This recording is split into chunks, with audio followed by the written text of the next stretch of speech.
Assalamualaikum dan salam sejahtera. Okey, hari ini saya nak berkongsi cara untuk kita membina pelaporan core curriculum menggunakan gandingan Google Form, Google Sheet dan Google Docs. Okey, kat bawah tu ada contoh-contoh Google Form, Google Sheet dan Google Docs. Okey, sebelum tu jangan lupa subscribe, like dan share channel saya ya. Okey, ini ialah paparan Google Drive. Okey, kita namakan dulu, kita buat satu folder untuk Unit Core Curriculum 2021. Okey, ini ialah folder tadilah. Okey, kita buka dulu folder kita. Okey, kita nak create form. Okey, cari Google Form.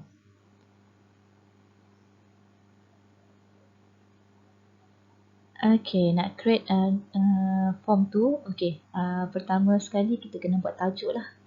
Okey, tajuk laporan.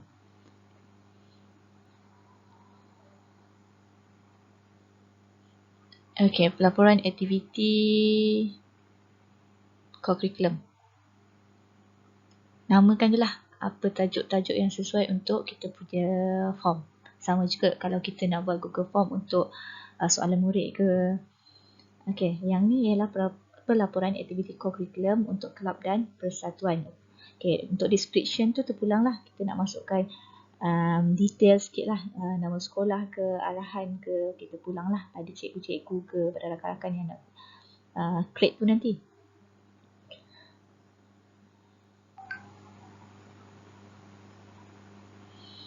Okey, lepas tu tambahkan section. Okey, section kedua ni boleh letak nama atau maklumat pelapor. Okey, siapa yang melaporkan laporan aktiviti tu tadi. Okey, biasanya guru lah, guru nasihat. Okey, masukkan nama guru. Kita tak kisahlah, kalau kita ada detail tu kita just boleh copy atau kita boleh type sendirilah. Okey, berapa banyak guru pun terpulang lah. Okey, saya menggunakan cara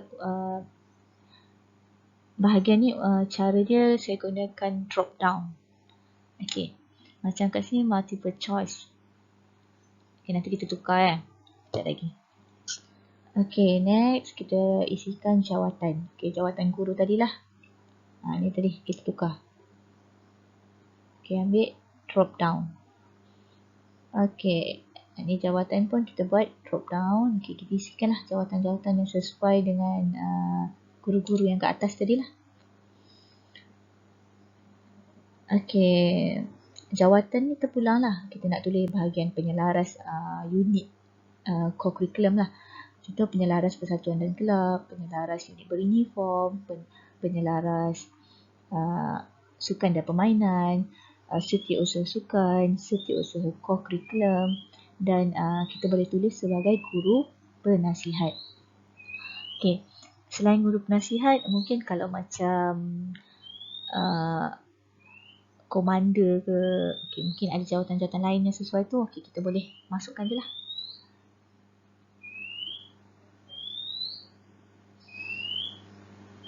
Okay, itu bahagian jawatan. Okay, required maksudnya itu mandatory lah. Memang kalau kita isi form tu kita wajib isi. Okay, kemudian section yang ketiga, masukkan maklumat aktiviti. Okay, aktiviti yang kita laksanakan. Ini dah bahagian laporan dah sebenarnya.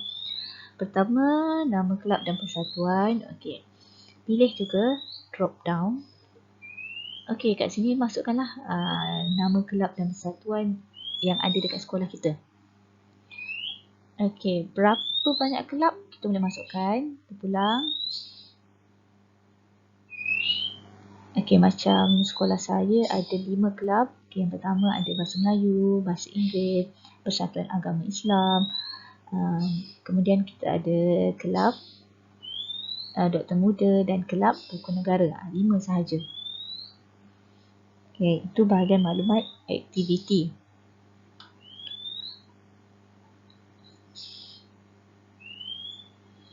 Okey, kemudian kita boleh masukkan jumlah penglibatan murid.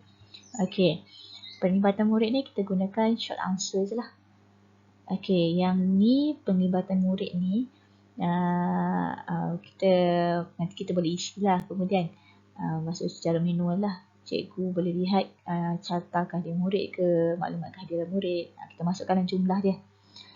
Sebenarnya ada choice lagi nak buat. Kalau kita boleh masukkan kehadiran murid, kita boleh linkkan tu. Itu ilmu lain. Saya belum belajar untuk link lagi. Okey. Kemudian kita masukkan tarikh. Okey, mungkin cikgu tu nak laporkan tarikh aktiviti tu berapa bulan kan. Okey, kemudian tajuk. Tajuk ni kita buat short answer. Jadi cikgu boleh masukkan tajuk ikut tajuk yang mereka buat lah. Okey, kemudian objektif. Okey, ini kita buat long answer. Mungkin objektif yang lebih detail. Okey, kemudian masukkan kemahiran. Kemahiran ni boleh isi sendirilah. Kemahiran apa yang digunakan dalam perjumpaan atau aktiviti kelab persatuan tersebut. Okey, seterusnya elemen civic dalam core curriculum. Okey, ini tahu tak kita ada 4 elemen dalam core curriculum. Okey, yang pertama kita ada kasih sayang. Yang kedua kita ada tanggungjawab.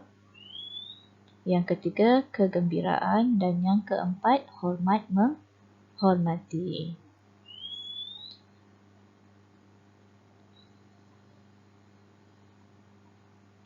Okey, kat sini boleh pilih lah. Kalau kita tak nak buat multiple choice, kita boleh buat check boxes. Check boxes maksudnya dia boleh pilih lebih daripada satu.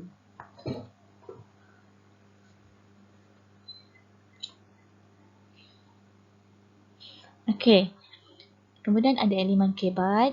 Okey, elemen kebat antaranya ialah kemahiran berfikir, pengetahuan, kemudian kemahiran memimpin. Masukkanlah beberapa elemen kebat yang kita tahu atau yang memang dah ada kat dalam sumber rujukan kita lah.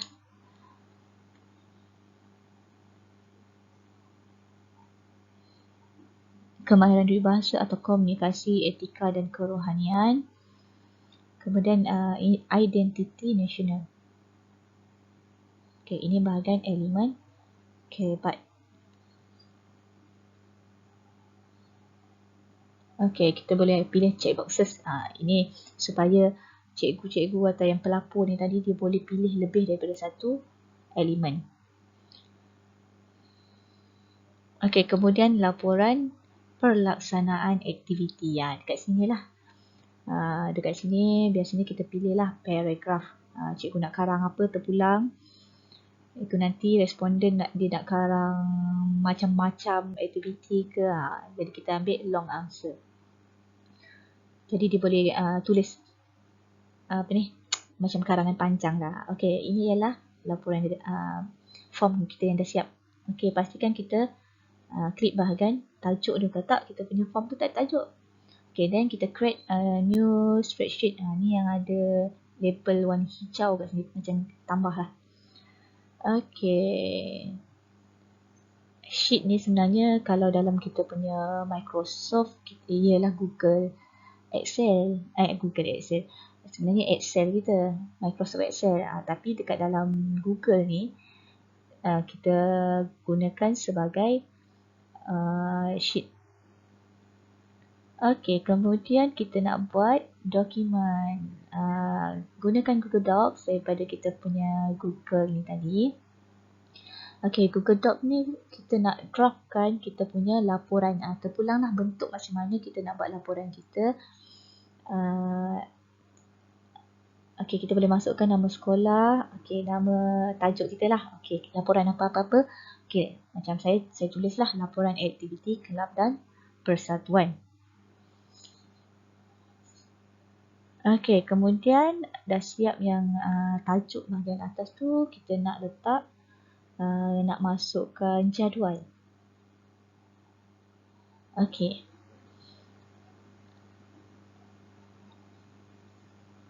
Kita nak masukkan data daripada kita punya Google Sheet ni tadi.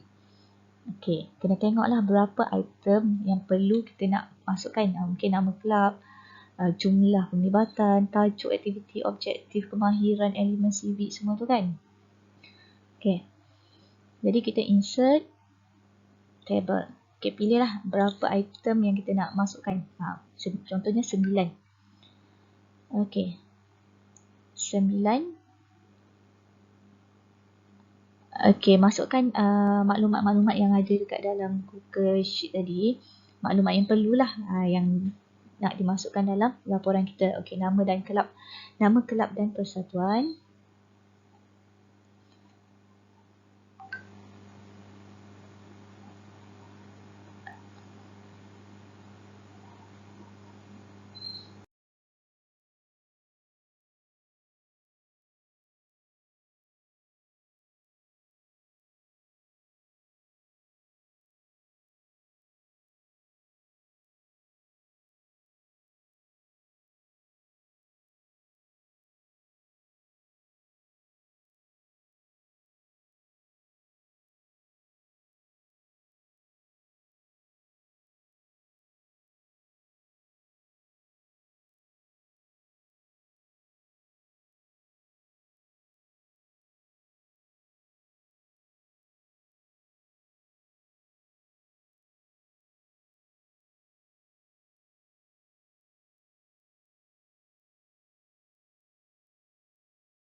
Okey, ini ialah Google Document yang kita dah siapkan tadi.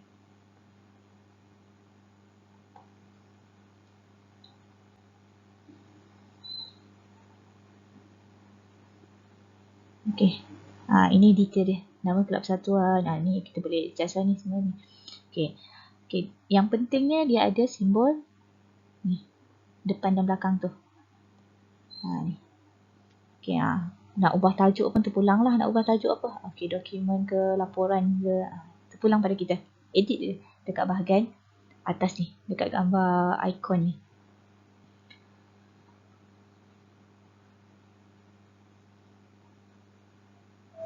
Salah je dah kat atas ni. Tak apa. Boleh edit balik. Okey, detail. Okey, ni disediakan macam kita tulis biasalah.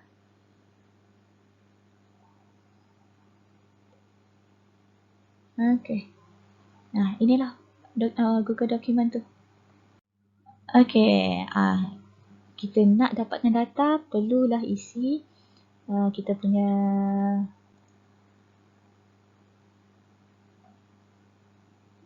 laporan. Berdasarkan Google Form tadi kita dah kongsikan dah kan. Okey, nak dapatkan data dia. Okey, kita isilah pelaporan-pelaporan tadi. Terpulanglah. Cikgu tu, responden tu nak buat aktiviti apa, nak tulis laporan macam mana. Yang dekat sini tadi kita boleh pilih kan. Yang saya kata tadi kita gunakan check boxes. Dia boleh pilih lebih daripada satu kemahiran.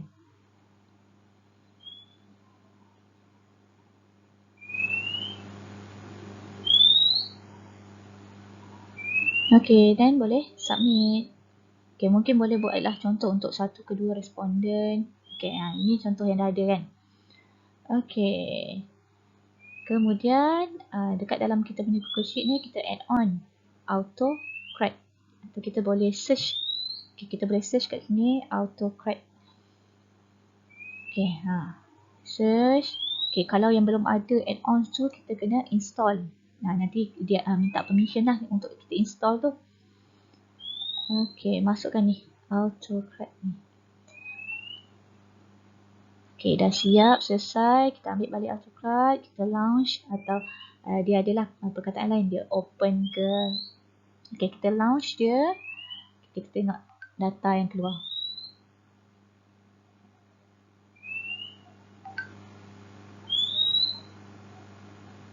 Tunggu dia loading. Okay, then kita boleh klik.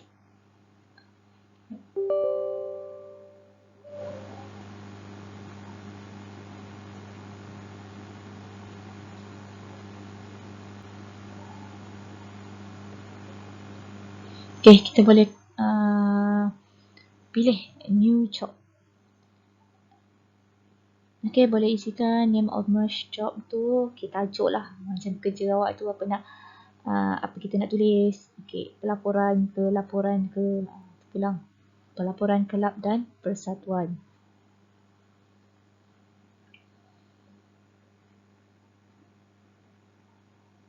Okay, dan dia akan connect dengan kita punya drive tadi.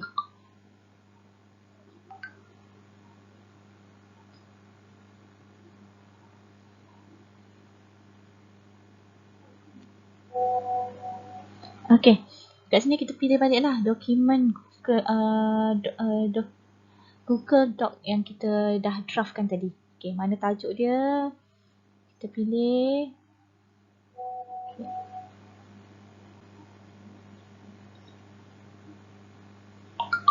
Okay, kita pilih eskavator dalam kan, yang kita buat tadi mula-mula tadi sebenarnya. Okay, kemudian dia masuk lah. Okay, nanti dia akan keluar macam ni. Jadi kalau kita punya form tu ada satu responden saja. Okay, sebenarnya ini dah auto. Kalau macam ni kita salah tulis kan. Jadi kita boleh pilih lah kat mana kita nak. Okay, mudah kan? Dah ada dah ni. Okay. Kemudian tekanlah next, tulis nama file. Okay, dekat sini dia ada multiple output, single output. Kalau multiple ni maksudnya nanti dia akan save Kalau ada dua responden atau dua laporan, okay, jadi dia akan asing-asing lah. Kalau macam saya pilih single output mode.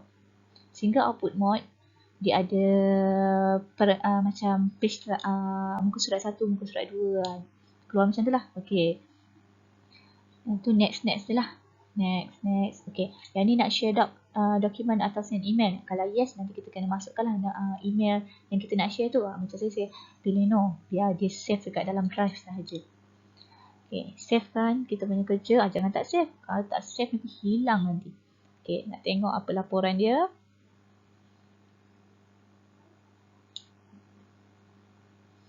Okay. Ini memang kita buat secara online. Kalau ada online, memang dokumen kita akan masuk ke dalam Google Drive secara automatik. Inilah detail tadi. Okay. Okay, ini dokumen yang kita rangka tadi kan. Okay, nak tengok laporan dia. Nampak? Bawah dah jana dah. Okay. Nak tengok laporan yang dah siap. Memang automatik dia akan jadi berdasarkan data daripada Google Sheet tadi. Okay, tengok yang ni. Okay, dia dah masuk dah. Okay, nama persatuan. Ni semua dah ada dah. Tapi dalam bentuk dokumen ni dalam bentuk jadual lah. Macam ni. Ni. Memang mudah.